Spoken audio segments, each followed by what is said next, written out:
আল্লাহর দ্বীন প্রতিষ্ঠা করার জন্য আমরা ঐক্যবদ্ধ হয়ে ইনশাআল্লাহ বাংলাদেশে একটা দুর্গ সৃষ্টি করব, দুর্গ প্রতিষ্ঠা করব, যেন কোনো পরাশক্তি রাষ্ট্র, কোনো পরাশক্তি আমাদের বাংলাদেশের দিকে চোখ রাঙাতে না পারে। আমরা দেখিয়ে দিব আল্লাহর দ্বীন, আল্লাহর তৌহিদ প্রতিষ্ঠিত হলে নারীদের মর্যাদা কিভাবে প্রতিষ্ঠিত হয়। আমরা দেখিয়ে দিব আল্লাহর তৌহিদ প্রতিষ্ঠিত হলে নারীরা কিভাবে সম্মানিত হন। আমরা প্রমাণ করে দিব আল্লাহর দ্বীনকে আলিঙ্গন করে নিলে নারীরা কিভাবে বীরাঙ্গনা রূপে আবির্ভূত হবে শত্রুর বিরুদ্ধে ইনশাআল্লাহ। আউযু বিল্লাহি মিনাশ শাইতানির রাজিম, বিসমিল্লাহির রহমানির রহিম। হিজবুত তৌহিদ কি, উদ্দেশ্য কি, লক্ষ্য কি, হিজবুত তৌহিদ কি চায়, কর্মসূচি কি, সব কিছুই মাননীয় ইমাম আপনাদের সামনে তুলে ধরেছেন। আমি আশা করি এতটুকুন বুঝেছেন যে এখন যে জীবন বিধান দিয়ে আমরা আমাদের জীবন পরিচালিত করছি সেটা আল্লাহর বিধান নয়, আল্লাহ যে রসুলকে যে বিধান দিয়েছিলেন সেটা নয়। আশা করি আমার বোনেরা এতটুকুন বুঝতে পেরেছেন যে আল্লাহ যখন খলিফা সৃষ্টি করার সিদ্ধান্ত নিয়েছেন সেখানে পুরুষের পরে তিনি নারীকেও সৃষ্টি করেছেন, অর্থাৎ নারীরাও আল্লাহর খলিফা।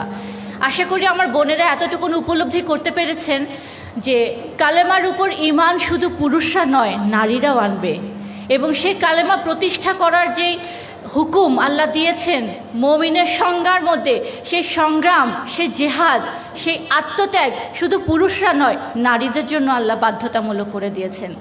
কিন্তু হায়রে পরিহাস, আমাদেরকে তো এই সত্যগুলো বলা হয় না এতদিন, আমরা তো জানিই নাই।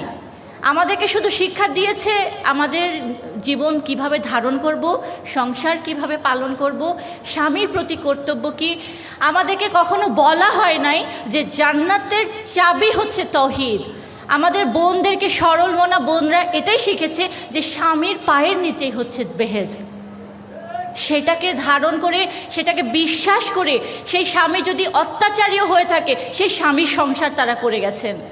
সেই স্বামী যদি নির্যাতন করে থাকে তারপরেও সেই শ্বশুরবাড়িরই তারা সেবা করে তাদের জীবন পাড়ি দিয়েছেন। কিন্তু স্বামীর সেবা করবেন না সেটা নয়, অবশ্যই করবেন, এটা আপনার ধর্ম।